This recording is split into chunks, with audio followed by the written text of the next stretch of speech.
आप देख रहे हैं विजय टाइम्स न्यूज, खबरें याफ्ता।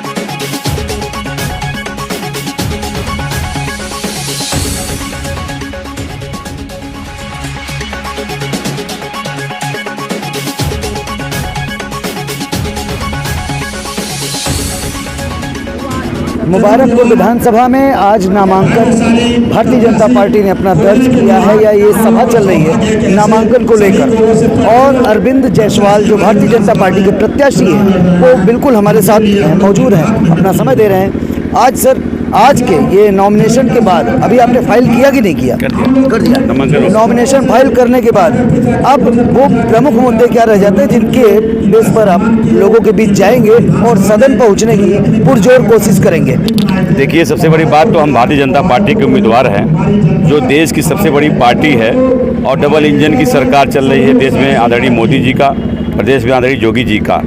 और इन्होंने जो किया यही मुद्दा है। उन्होंने जो किया है स्वच्छ भारत अभियान के तहत घर घर लैट्रिन, खुले छत में रहने वाले लोगों को आवास, किसानों को सम्मान निधि, और लोगों के दवा के इलाज में लोग मर जाया करते थे, वो इसके लिए आयुष्मान कार्ड देने का काम किया। तमाम योजनाएं, आप देखिए इतना योजनाएं हैं कि गिनाने लगूंगा तो आप कहेंगे कि कितनी योजनाएं हैं। आप बताइए, कोविड काल से लगातार दोनों सरकार, प्रदेश की और देश की सरकार, अनाज दे रही, प्रति व्यक्ति 5 किलो, 10 किलो प्रति व्यक्ति मिल रहा है। ये सबसे बड़ी योजनाएं हैं। और जहाँ दुनिया कोरोना में परेशान है, अपने आप की व्यवस्था ठीक नहीं कर पा रही, वही हमने वैक्सीन तक फ्री ऑफ कास्ट लगवा दिया, फ्री ऑफ कास्ट लगवा दिया। और आप जो यहाँ पे जो चुनावी राजनीति है उसमें जो भी व्यक्ति प्रत्याशी लड़ रहा है, उनका एक अलग से जो राजनीतिक वैक्यूम था, बीच का राजनीतिक जो समीकरण ठीक नहीं था, और उसके नाते ये लोग ऐसे फले फूलते थे। लेकिन हमारे पास जो संगठन है, संगठन की ताकत पर हम प्रत्याशी बन के आए हैं। और यहाँ व्यक्ति नहीं लड़ता है, संगठन लड़ता है। और संगठन की इतनी ताकत है कि हर बूथ पे हमारे लोग हैं, पन्ना प्रमुख हैं, तिदेव हैं। वो ताकत हमारी बहुत बड़ी है। उस ताकत के भरोसे हम चुनाव लड़ रहे हैं और आने वाले दिनों में हम चुनाव जीत के जाएंगे। जिसके बात आप कर रहे हैं पन्ना प्रमुख और त्रिदेव की, 2012 और 2017 में यही विधानसभा थी कि गुड्डू जमाली लगातार सदन जाते रहे और मात्र कुछ अंतराल से सपा के अखिलेश यादव हारते रहे। 2017 जैसी लहर तो इस प्रदेश में कभी नहीं आई थी, लेकिन 17 में भी अगर आप इस सीट को नहीं निकाले तो क्या उस लहर से बड़ी लहर है इस बार? देखिए, वो उस समय जाति लहर था और राजनीति का संक्रमण काल था। जात के नाम पर राजनीति करने वाले फले फूले, अब वो नहीं चलेगा। अब काम के बदौलत हम चल पाएंगे। काम हमारी सरकारें की हैं, प्रदेश की और देश की।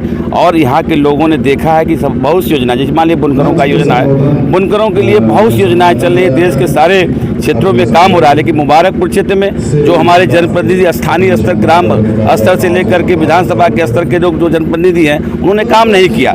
पद पर बने रहे और पद का लाभ लिया और एक उसका जो सत्ता भोग किए, लेकिन जो जनता के प्रति उनका दायित्व है, जो जिम्मेदारी है, उनका उन्होंने निर्वहन नहीं किया। जिसके नाते जनता आज भारतीय जनता पार्टी खुद मुझे भी पसंद कर रही है। और मैं बता दूं आपको गारंटी के साथ, जब परिणाम आएगा तो सबको समझ में आ जाएगा कि यहाँ भारतीय जनता पार्टी का झंडा गड़ चुका है।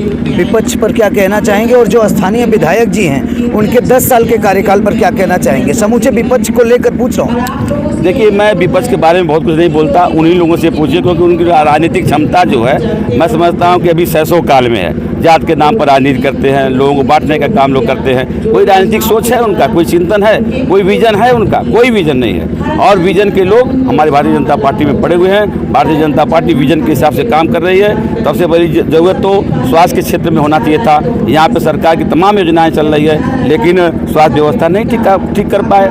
आप देखिए, पढ़ाई के क्षेत्र में हमने अभी हमारे गृह मंत्री जी आज शिलान्यास करके गए, यूनिवर्सिटी का स्थापना कर रहे हैं। तो हम अपने स्तर से काम कर रहे हैं, लेकिन जो सदन में चुन के जाते हैं, जिनको आवाज़, जनता की आवाज़ बन के वहाँ बोलना चाहिए, वहाँ नहीं बोलते हैं। यहाँ टेबल टॉक करेंगे, यहाँ जाति सेंटीमेंट जगाएंगे, लेकिन विधानसभा में जब बोलना होता तो नहीं बोलते हैं। हमारी भोली बली जनता ठगी जाती है और उनका जो हक है उनको नहीं मिलता है। अब बताइए, एक वृद्धा पेंशन, विधवा पेंशन, तमाम पेंशन प्रदेश सरकार दे रही है, लेकिन यहाँ केवल कैंप लगवाना, सुपरविजन करना, देख रेख करना, लेकिन हमारा जनप्रतिनिधि नहीं कर रहा, क्योंकि उनके पास समय नहीं है। जनप्रतिनिधियों के पास कोई पूंजीपति है, कोई भू माफिया है, इस तरीके का लोग काम करते हैं। मैं आपको बता दूं कि मैं शुद्ध रूप से राजनीतिक व्यक्ति हूँ और 30 साल से मैं राजनीति करता हूँ, सड़क पर रहता हूँ, और मैं बंदूक कल्चर से काफ़ी दूर हूँ। मैं उसे भरोसा भी नहीं करता, और राजनीति में नीति और सिद्धांतों पर करने वाला व्यक्ति हूँ। धन्यवाद सर। Thank you. अपने आसपास की खबरों को देखने के लिए हमारे चैनल JN न्यूज एक्सप्रेस को सब्सक्राइब करें तथा बेल आइकन को प्रेस करना ना भूलें, ताकि हर खबर पहुंचे आप तक।